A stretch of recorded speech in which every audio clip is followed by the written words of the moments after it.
Assalamualaikum warahmatullahi wabarakatuh. Kami dari kelompok 8 ingin mempresentasikan hasil kerja dari kelompok kami. Sebelumnya, perkenalkan, nama saya Amelia Horiah dan 3 teman saya yaitu Rima Ayu Astuti, Milna Munasania, dan Tufatul Laili Maulida. Kami akan membahas materi fonemik dan cara menentukan fonem. Materi yang pertama yaitu fonemik. Adapun pengertian fonemik menurut beberapa ahli yaitu A.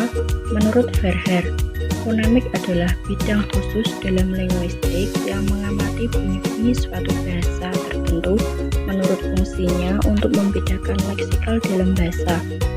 B. Menurut Harimurti Grijalaksana, fonemik adalah penyelidikan mengenai sistem fonem dan prosedur untuk menentukan fonem suatu bahasa. C. Menurut Muslih 2013, fonemik merupakan cabang ilmu fonologi yang mengkaji tentang pengaruh bunyi bahasa dalam perubahan fonem tertentu yang dapat mengubah makna dari suatu kata itu sendiri. D. Menurut Muslih 2008, fonem adalah satuan bunyi terkecil suatu bahasa yang berfungsi membedakan makna. Selanjutnya mengenai fonemik dan fonetik. Perbedaan fonetik dan fonemik yaitu fonetik menyelidiki bunyi-bunyi bahasa dari aspek hakikatnya, sedangkan fonemik menyelidiki bunyi-bunyi bahasa dari aspek fungsinya sebagai pembeda arti. Adapun persamaan fonetik dan fonemik yaitu yang pertama, fonetik dan fonemik merupakan cabang dari ilmu bunyi. Yang kedua, objek yang diselidiki fonetik dan fonemik adalah bunyi bahasa. 3. Fonem dan grafem. Satuan terkecil dari ciri-ciri bunyi bahasa yang membedakan arti dinamakan fonem. Bunyi P dan B dalam contoh di atas adalah 2 fonem. Berdasarkan kenyataan fonem ditulis di antara tanda garis miring, seperti contoh pagi, kita, dan pola. Jika 2 bunyi bahasa secara fonetik mirip tetapi tidak membedakan arti, maka kedua bunyi itu disebut alofon dari satu fonem yang sama. Fonem harus dibedakan dari grafem. Fonem merujuk ke bunyi bahasa, sedangkan grafem adalah pelambang fonem yang berbentuk huruf. Cara menentukan fonem. Fonem yakni bunyi bahasa yang dapat atau berfungsi membedakan makna kata. Untuk mengetahui apakah sebuah bunyi fonem atau bukan, kita harus mencari sebuah satuan bahasa, biasanya sebuah kata yang mengandung bunyi tersebut, lalu membandingkannya dengan satuan bahasa yang mirip dengan satuan bahasa yang pertama. Kalau ternyata kedua satuan bahasa itu berbeda maknanya, maka berarti bunyi tersebut adalah sebuah fonem, karena dia bisa berfungsi membedakan makna kedua satuan bahasa itu.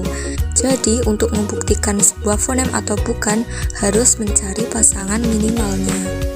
Fonem segmental dan fonem suprasegmental.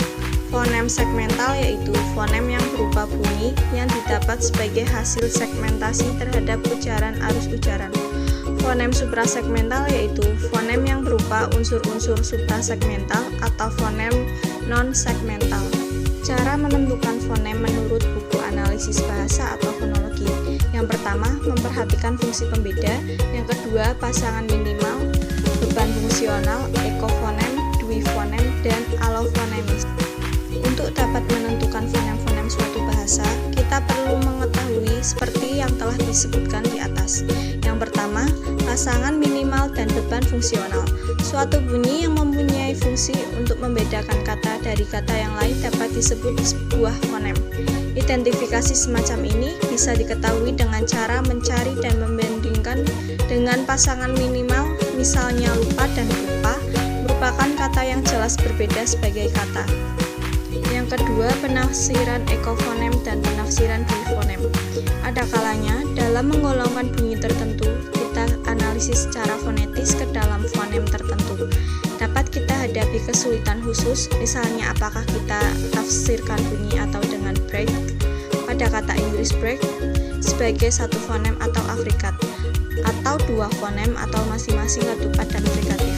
Kedua macam penafsiran dalam fonologi masing-masing disebut penafsiran ekofonem atau monophonetic interpretation. interpretation, dan penafsiran bifonem atau biphonetic interpretation. Alofon. Alofon adalah wujud sama seperti variasi bunyi. Alofon merupakan salah satu wujud konkret mengucapkan suatu fonem bahwa di antara alofon-alofon dari satu fonem, kita tidak bisa mengucapkan salah satu semaunya. Variasi alofonemis termasuk fonologi karena menyangkut kemungkinan konkret terwujudnya pengucapan dari suatu fonem. Premis-premis hipotesis kerja. Premis-premis adalah ilmu-ilmu fonem didasarkan pula pada pokok pikiran yang umum. Pengaruh bunyi yang satu kepada yang lain, lingkungannya, dan hal ini merupakan sifat atau ciri bahasa seluruh dunia. Oleh karena itu, dapat dikatakan bahwa yang pertama, bunyi bahasa mempunyai kecenderungan untuk dipengaruhi oleh lingkungannya. Kelompok-kelompoknya atau MP, NT, MB, ND, dan lain-lain hampir tidak ada kelompok atau MG, MK, NP, NB, NT, dan ND. 2. Sistem bunyi mempunyai kecenderungan bersifat simetris. Dalam bahasa Indonesia terdapat sepasang hambat yaitu P, T, C, K, B, D, J, G, dan nasal M, N, N, N. Perlu diketahui bahwa ada juga sistem fonem bahasa yang tidak seluruhnya simetris. Namun jika hal semacam itu terdapat, biasanya ada pula keterangan mengapa terjadi kesimetrisan demikian itu. 2 pernyataan umum yang dipakai sebagai hipotesis kerja yaitu A. Bunyi-bunyi bahasa yang secara fonetis mirip harus digolongkan ke dalam kelas-kelas bunyi atau fonem-fonem yang berbeda. B. Bunyi-bunyi yang mirip dan terdapat di dalam distribusi yang komplementer harus dimasukkan fonem yang sama.